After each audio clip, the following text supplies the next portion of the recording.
Hello friends, इस episode की शुरुआत में हम देखते हैं कि शेनहेंग चेंगजी को इनवाइट करने के लिए मान जाता है। तभी चेंगजी उसे रिप्लाई देती है कि मेरे केस में मुझे एक इम्पोर्टेंट काम आ गया, इसलिए मैं तुम्हारी बर्थडे पार्टी अटेंड करने के लिए नहीं आ सकती। ये दिखाकर शेनहेंग वहाँ से चला गया और फिर जुनहेंग बहुत सैड हो जाता है। अगले सीन में शेनहेंग याओयाओ के लिए पिज्जा लेकर जाता है और उससे बोला, तुम यहाँ काम कर रही हो इसलिए तुम कलीग्स के साथ खाना नहीं खा सकती, इसलिए मैं तुम्हारे लिए यही ले आया। मुझे पता नहीं था कि तुम्हें कौन सा फ्लेवर पसंद है, इसलिए मैं सभी का एक एक पीस लेकर आया हूँ, तो तुम जो भी चाहो खा सकती हो। इस पर याओयाओ उसे थैंक्स कहती है। इसके बाद शेनहेंग वहीं बैठकर एक बुक पढ़ने लग जाता है और वो याओयाओ की तरफ ही देख रहा होता है। तभी याओयाओ उससे बोली, बॉस आपको अपनी बर्थडे पार्टी अटेंड करनी चाहिए, मैं यहाँ अकेले काम कर लूंगी। आपके स्टडी रूम में काम करना तो मेरे लिए बहुत प्राउड की बात है, इसलिए आप एम्बेरस फील मत करो। शेनहेंग रूड आवाज में बोला, ज्यादा सोचने की जरूरत नहीं है, मेरे स्टडी रूम में बहुत सारे इंपॉर्टेंट डॉक्यूमेंट्स रखे हैं। अगर तुम यहाँ अकेले काम करोगी तो मुझे टेंशन रहेगी, मैं इसलिए यहाँ बैठकर तुम पर नजर रखूंगा। फिर याओयाओ थोड़ी देर सोचकर बोली, बाहर बहुत ज्यादा गर्मी थी, क्या आप इसीलिए मुझे यहाँ लेकर आए हैं? इस पर शेनहेंग कहने लगा, तुम मेरे बर्थडे पर बिना बुलाए आ गई और तुम्हें लगता है कि मैं फिर भी तुम्हारे लिए ये सब करूंगा। बाय द वे, इस एग्रीमेंट में चेंजेस आज कंप्लीट हो जाने चाहिए। इसके बाद वो बुक को नीचे करके याओयाओ की तरफ देखने लगता है। थोड़ी देर बाद याओयाओ उससे बोली, बॉस आपने बुक उल्टी पकड़ी हुई है। ये सुनकर शेनहेंग अपनी बुक को सीधा करता है और फिर बार बार याओयाओ की तरफ देख रहा होता है। तभी वो देखता है कि याओयाओ को काम करते हुए वही नींद आ गई थी। फिर वो उसके पास जाकर उस पर एक ब्लैंकेट डाल रहा होता है और तभी अचानक से याओयाओ की नींद खुल जाती है। फिर वो डरते हुए शेनहेंग से बोली, सॉरी बॉस, मुझे नींद आ गई थी, मैं अभी अपना काम पूरा करती हूँ। इस पर शेनहेंग बोला, मुझे लगा कि तुम ओवर टाइम करते हुए कहीं मर ना जाओ, इसीलिए मैं तुम्हारी रिस्पॉन्सिबिलिटी ले रहा था। याओयाओ उससे बोली, बॉस क्या आप थोड़ी देर मेरा यहाँ वेट कर सकते हैं? ये कहकर वो वहाँ से उठकर चली गई। इसके बाद वो अपने साथ एक बॉक्स लेकर आती है और शेनहेंग से बोली,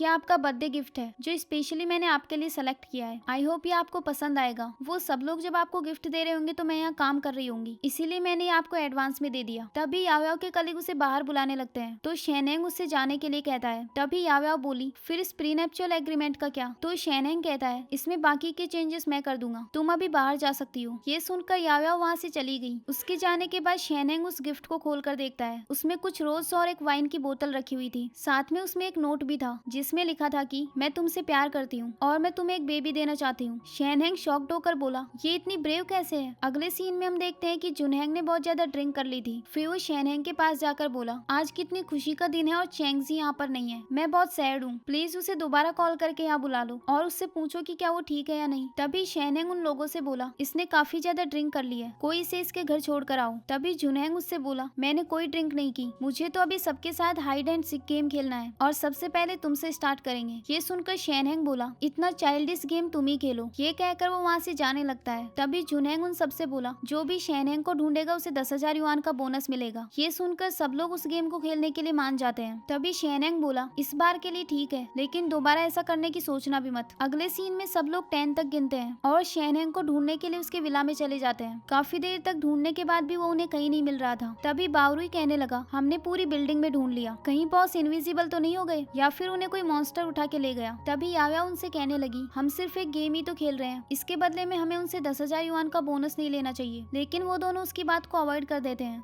इसके बाद याओयाओ को फ्लैशबैक में एक सीन याद आता है जिसमें शेंगहेन ने उससे कहा था कि उसके रूफटॉप पर एक स्विमिंग पूल है जहाँ पर बैठकर उसे रिलैक्स करना बहुत पसंद है। ये सोचकर वो रूफटॉप पर चली जाती है। वहीं दूसरी ओर टैनिंग अकेली बैठी हुई थी तो यूफे उसके पास जाकर बोला, तुम यहाँ अकेली बैठकर ड्रिंक क्यों कर रही हो, क्या तुम्हें गेम नहीं खेलना? तो टैनिंग कहती है, ये कितना बोरिंग गेम है, जब मैं स्कूल में थी तभी मैंने ये गेम खेलना छोड़ दिया था, उससे अच्छा तो ड्रिंक करना है, क्या तुम भी मेरे साथ ड्रिंक करोगे? तो यूफे इसके लिए हाँ कह देता है। तभी उन्हें किसी की आवाज आती है तो यूफे उसे साथ में ले जाकर छुप जाता है। तो टैनिंग स्माइल करते हुए बोली, तुम क्यों उनसे छुप रहे हो? खैर चलो अभी किसी अच्छी सी जगह पर चलकर ड्रिंक करते हैं। यूफे इसके लिए हाँ कह देता है। अगले सीन में हम शेनहेंग को देखते हैं जो रूफटॉप पर बैठा हुआ था और वो वहाँ पर याओयाओ का ही वेट कर रहा था क्योंकि उसे यकीन था कि सिर्फ याओयाओ ही उसे वहाँ ढूंढ सकती है। थोड़ी देर बाद याओयाओ उसे ढूंढते हुए वहाँ आ जाती है और उससे बोली, बॉस मुझे पता था आप यहीं होंगे। तो शेनहेंग कहता है, तुम्हें कैसे पता चला? तो याओयाओ कहने लगी, क्योंकि मैं मैजिक कर सकती हूँ और आप कहीं भी छुप जाओ मैं आपको ढूंढ लूंगी। फिर शेनहेंग उसकी तरफ देखने लगता है और उससे कुछ बोलने की कोशिश करता है लेकिन तभी याओयाओ चिल्लाकर बोली, मैंने बॉस को ढूंढ लिया है और फिर वो शेनहेंग से नीचे चलने के लिए कहती है। अगले सीन में बावरुई याओयाओ से कहता है, क्या तुम सच में बॉस को ढूंढने के लिए रूफटॉप पर गई थी? लेकिन जब यूफे तुमसे पूछे तो तुम उनसे कहना कि तुमने बॉस को टॉयलेट में ढूंढा है। शेनहेंग ये सुनकर बोला, क्या तुम्हें लगता है कि मैं टॉयलेट में था, वो भी इतने घंटों से? तो बावरुई कहता है, क्योंकि आपका टॉयलेट भी बहुत क्लीन है। इसके बाद जुनहेंग याओयाओ को 10,000 युआन का बोनस देता है क्योंकि उसने शेनहेंग को सबसे पहले ढूंढा था। ये देखकर सब लोग उसे कॉन्ग्रेचुलेट करने लगते हैं और याओ याओ जो कहती है कि तुम सबसे अच्छे बॉस हो। ये सुनकर शेनहेंग बहुत जेलस हो जाता है और उससे कहने लगा तुमने मुझे ढूंढा है तो फिर मेरे लिए विश करनी चाहिए, ना कि इसके लिए। तो याओ याओ उससे कहती है आप एक बहुत अच्छे पर्सन है और इसलिए मेरे दिल में आपके लिए बहुत प्यार है। इस पर शेनहेंग कहता है कुछ ऐसा कहो जो तुम्हें पहले मुझसे कहने की हिम्मत नहीं थी। उसे ऐसा लग रहा था कि याओ याओ उसे लव कन्फेस करेगी, लेकिन याओ याओ कहती है कि मुझे सैलरी इंक्रीज करानी है। तो शेनहेंग उससे गुस्से में बोला जाकर सो जाओ और ये सब सपने में देखना। तभी जुनहेंग उससे कहता है अगर ये नहीं करेगा तो मैं कर दूंगा। ये सुनकर याओ याओ बहुत ज्यादा खुश हो जाती है। तभी बावरुई उसके पास आकर बोला क्या तुम मेरी भी थोड़ी सी सैलरी बढ़ा सकते हो। फिर वहाँ पर टैनिंग और यूफे भी आ जाते हैं और वो भी उससे सैलरी बढ़ाने के लिए कहते हैं। फिर शेनहेंग याओ याओ से कहने लगा क्या तुम्हें मुझसे कुछ और नहीं कहना। तभी जुनही उससे बोला अब और क्या कहना है, चलो जल्दी से केक काटते हैं। इसके बाद एक लड़की वहाँ पर केक लेकर आती है। सब लोग उसे बर्थडे विश करने लगते हैं। फिर शेनहेंग विश मांगता है कि उसे किसी केस में हारना ना पड़े। तभी जुनहेंग उससे बोला तुमने क्या विश मांगी है हमें भी बताओ। इसी के साथ ही एपिसोड यहीं एंड हो जाता है। नेक्स्ट एपिसोड देखने के लिए इस चैनल को सब्सक्राइब कर लीजिए। Thanks for watching.